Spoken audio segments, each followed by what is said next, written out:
Hello दोस्तों, welcome back to my channel PCM classes में आपका स्वागत है। दोस्तों आज का जो आपका टॉपिक है वो है समाकलन का प्रश्नावली 7.5 का भाग 1।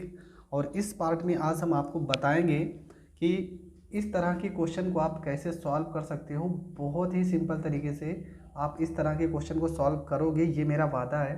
तो चलो आपको बताते हैं कि आंशिक भिन्न के सवालों को आप कैसे सॉल्व कर सकते हो। तो जैसे जैसे मैं बता रहा हूँ आप सेम इसी तरीके से पेपर में करोगे, जिस कारण आपका पूरा का पूरा नंबर आपको पेपर में मिले। ठीक है, आपको लिखना है यहाँ पर x और बटे में आपको ये वैल्यू जो लिखी है x प्लस में 1 और यहाँ पे लिखना है x प्लस में यहाँ पे 2 लिखना है बराबर। यहाँ पे देखेंगे एक और एक दो वैल्यू है, तो यहाँ पर लिखेंगे a बटे में यहाँ पर x प्लस में 1 प्लस में यहाँ पे लिखेंगे b और बटे में यहाँ पे लिखेंगे x प्लस में 2। अगर यहाँ पर एक दो और एक पद और होता तो यहाँ तक हम c, यहाँ इसके बाद c को भी ऐड करते अगर एक पद और होता तब, पर है नहीं क्वेश्चन में तो आपको ऐड करने का ज़रूरत भी नहीं है। ठीक है, इसके बाद आप क्या करोगे, इसके बाद यहाँ पे आप लिखोगे x बटे में आपका हो जाएगा x प्लस में 1 बटे में हो जाएगा x प्लस में यहाँ पे हो जाएगा 2 बराबर। यहाँ पे आप क्रॉस मल्टीप्लाई करोगे। ठीक है, तो ये हो जाएगा आपका a और ये हो जाएगा इसके साथ x प्लस में 2 हो जाएगा, प्लस में ये आपका b हो जाएगा। x प्लस 1 को इसके साथ गुणा करोगे तो x प्लस में 1 हो जाएगा और पूरे के बटे में आपका हो जाएगा x प्लस में 1 और ये हो जाएगा x प्लस में 2 हो जाएगा। इसके बाद यहाँ पे क्या करोगे, इसके बाद ये पूरा पद और ये पूरा पद कट जाएगा। ठीक है, आपका यहाँ पे क्या बचेगा, यहाँ पे बचेगा x बराबर ये आपका a बचेगा, x प्लस में यहाँ पे 2 बचेगा, प्लस में यहाँ पे आपका b बचेगा और ये आपका x प्लस में 1 हो जाएगा। इसके बाद आपको x का मान निकालना है। ठीक है, तो x का मान आप कैसे निकालोगे, यहाँ पे आप क्या देख रहे हो, यहाँ पे लिखा x प्लस में 2 ना, x प्लस में 2 बराबर क्या लिखेंगे, बराबर लिखेंगे 0। तो ये x हो जाएगा, प्लस 2 को इस साइड भेजेंगे तो माइनस में 2 हो जाएगा। तो एक बार x का मान क्या रखेंगे, माइनस में 2। उसी तरह x प्लस 1 बराबर अगर हम 0 करते हैं तो प्लस 1 को बराबर किस साइड भेजोगे तो माइनस में 1 हो जाएगा। तो ये दोनों मान आपको रखना पड़ेगा। तो लिखेंगे x बराबर माइनस में 2 रखने पर, तो जहाँ जहाँ पे x है वहाँ वहाँ पे आपको माइनस में 2 रखना है। तो आपको पता है यहाँ पे भी x है तो यहाँ पे माइनस में 2 रखोगे बराबर, यहाँ पर a हो जाएगा x की जगह माइनस में 2 प्लस में ये 2 हो जाएगा, प्लस में यहाँ पे b हो जाएगा x की जगह माइनस में 2 प्लस में 1 हो जाएगा। ये माइनस 2 प्लस 2 से तो 0 ही हो जाएगा, तो यहाँ पे आपका हो जाएगा माइनस में 2 बराबर ये हो जाएगा b गुणे में 2 में से घटाएंगे तो माइनस में 1 हो जाएगा। ये माइनस से ये माइनस कट जाएगा और आपका जो मान निकल के आएगा वो निकल के आएगा b का मान 2। ठीक है, तो ये b का मान आपका निकल के आ जाएगा 2। इसके बाद क्या करेंगे, इसके बाद लिखेंगे x बराबर माइनस 1 रखने पर, माइनस 1 रखने पर। तो यहाँ पे क्या था, x था तो माइनस 1 हो जाएगा बराबर a हो जाएगा, a के बाद माइनस में 1 प्लस में 2 हो जाएगा, प्लस में यहाँ पे b हो जाएगा और यहाँ माइनस 1 और प्लस में 1 हो जाएगा।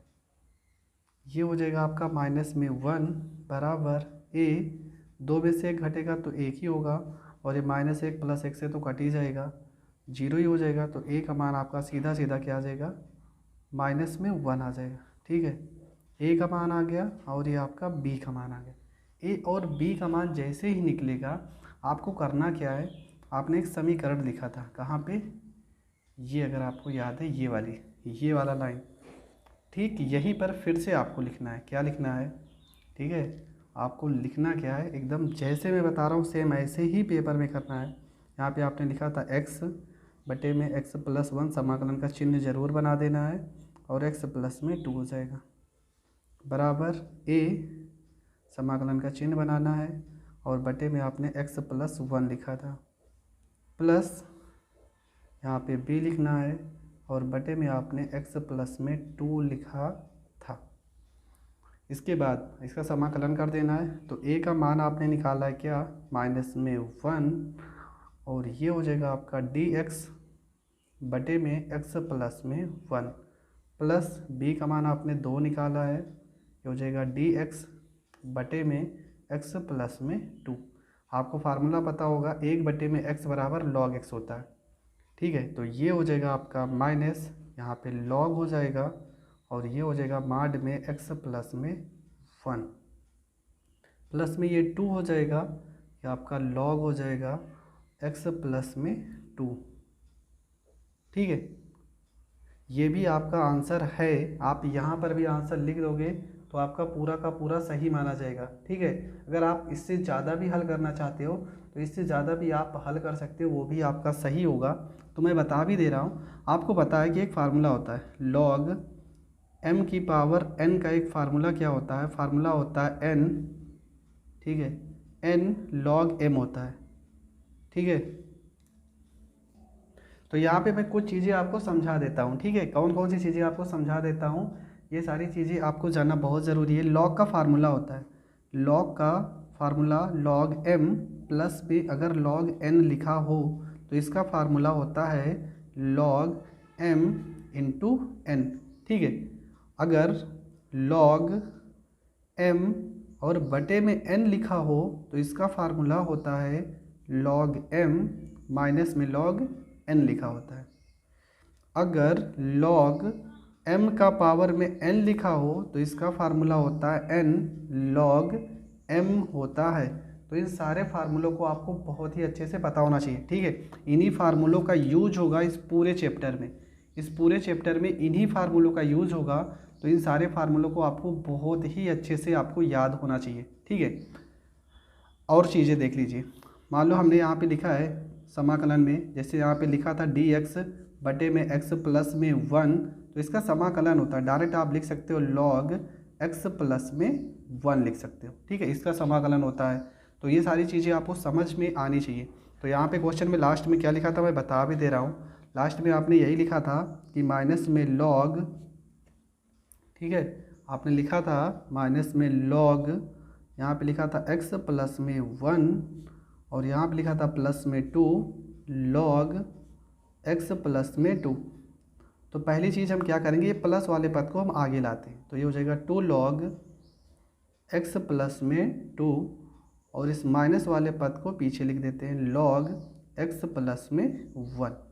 इसके बाद ये जो 2 है तो कौन सा फार्मूला लगाएंगे, log ये वाला फार्मूला, ठीक है। ये आपने लिखा नहीं है, ये वाला फार्मूले का यूज करेंगे। इस तरीके से लिखा है तो हम इसको इस तरीके से भी लिख सकते हैं, ठीक है। तो यहाँ पे लिखेंगे log हो जाएगा, ये हो जाएगा x प्लस में 2 पूरे का होल स्क्वायर माइनस ये हो जाएगा log x प्लस में 1। तो अब इसको फार्मूले के रूप में चेंज करेंगे log m minus log n के तरीके ना, कौन सा फार्मूला लगा देंगे, तो ये हो जाएगा log, ये प्लस में है तो x प्लस में 2 का होल स्क्वायर और बटे में आप लिख सकते हो x प्लस में 1। तो इस रूप में भी इसको लिख सकते हो। तो आप जैसा आपके किताबों में दिया हो आप उस तरीके से इस क्वेश्चन को कर सकते हो। और प्लस में c लगाना तो आप कभी मत भूलिएगा, क्योंकि c तो लगाना ही पड़ेगा। अभी आप अनिश्चित समाकलन पढ़ रहे हैं, जब निश्चित समाकलन पढ़ाएंगे तब आप c नहीं रखोगे, और उसके बाद जब तक मैं पढ़ा रहा हूँ तब तक आपको प्लस में c ऐड करना ही होगा। तो दोस्तों ये क्वेश्चन बहुत ही अच्छा क्वेश्चन है, और पेपर में इस तरह के क्वेश्चन आएंगे तो आपको 8 नंबर मिलेगा। तो इस तरह के क्वेश्चन को आपको इग्नोर नहीं करना है और गलत भी नहीं करना है। तो दोस्तों ये आपका पहला क्वेश्चन था। अब आपको हम दूसरा क्वेश्चन बताते हैं जो कि बहुत ही ज़्यादा बेस्ट क्वेश्चन। दोस्तों आपका जो क्वेश्चन नंबर 2 है वो बहुत ही अच्छा क्वेश्चन है। लिखा है आपका dx बटे में आपका लिखा है x स्क्वायर माइनस में 9। तो आप कैसे सॉल्व करोगे, तो सबसे पहले यहाँ पे आपको लिखना है dx, और यहाँ पर आपको पता है इस चीज़ को हम लिख सकते हैं x का स्क्वायर माइनस में यहाँ पे लिख सकते हैं 3 का स्क्वायर बराबर में ये हो जाएगा आपका dx हो जाएगा बटे में आपका हो जाएगा x माइनस में 3 हो जाएगा और x प्लस में 3 हो जाएगा। यहाँ तक तो आपको पता ही होगा कि यहाँ तक आपको हर एक चीज़ समझ में आनी चाहिए। यहाँ तक तो वही चीज़ें जो बार बार हम लोग पढ़ते आ रहे हैं, ठीक है। यहाँ तक आपको कुछ भी समझ में अगर नहीं आ रहा है तो पहला क्वेश्चन एक बार ध्यान से देख लीजिए कि पहले क्वेश्चन में मैंने किस तरीके से क्वेश्चन को सॉल्व किया है, और सेम पहले ही क्वेश्चन के तरीके मैं दूसरा क्वेश्चन भी बताऊंगा। अगर पहला क्वेश्चन आपको नहीं समझ में आ रहा है तो दूसरा क्वेश्चन भी आपको समझ में नहीं आएगा, तो इसलिए पहले क्वेश्चन को देखना बहुत ही ज़रूरी है। तो आपको करना क्या है, यहाँ पे आपका हो गया, इसको हमने a माइनस में b और a प्लस b के फार्मूले में तोड़ दिया है। उसके बाद आपको लिखना 1, क्योंकि ऊपर तो कुछ है नहीं तो यहाँ पर 1 हो जाएगा, बटे में आपका हो जाएगा x माइनस में 3 और x प्लस में 3 हो जाएगा, बराबर यहाँ पर हो जाएगा आपका a बटे में आपका x माइनस में 3 हो जाएगा, प्लस में आपका b हो जाएगा, और बटे में आपका x प्लस में 3 हो जाएगा। ये दो वैल्यू तो आप जान ही चुके होंगे ना कि यहाँ पे क्या क्या हुआ है। इसके बाद आपका वही काम जो हमने पहले किया था, यहाँ पे करेंगे क्रॉस मल्टीप्लाई, तो ये हो जाएगा 1 बटे में आपका हो जाएगा x माइनस में 3 और x प्लस में 3 हो जाएगा, और यहाँ पर आपका हो जाएगा a, इसको इधर गुणा करेंगे तो ये हो जाएगा x प्लस में 3 हो जाएगा, प्लस में ये आपका हो जाएगा b, इसको इस साइड में गुणा करेंगे तो x माइनस में 3 हो जाएगा, और पूरे के बटे में आपका हो जाएगा x माइनस में 3 और x प्लस में 3 हो जाएगा।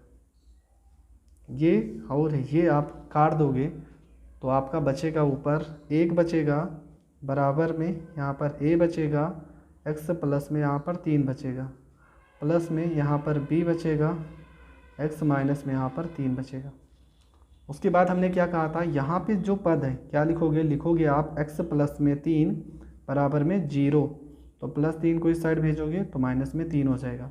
उसी प्रकार x माइनस में 3 बराबर आपका 0 हो जाएगा, माइनस 3 को इस साइड भेजोगे तो प्लस में 3 हो जाएगा।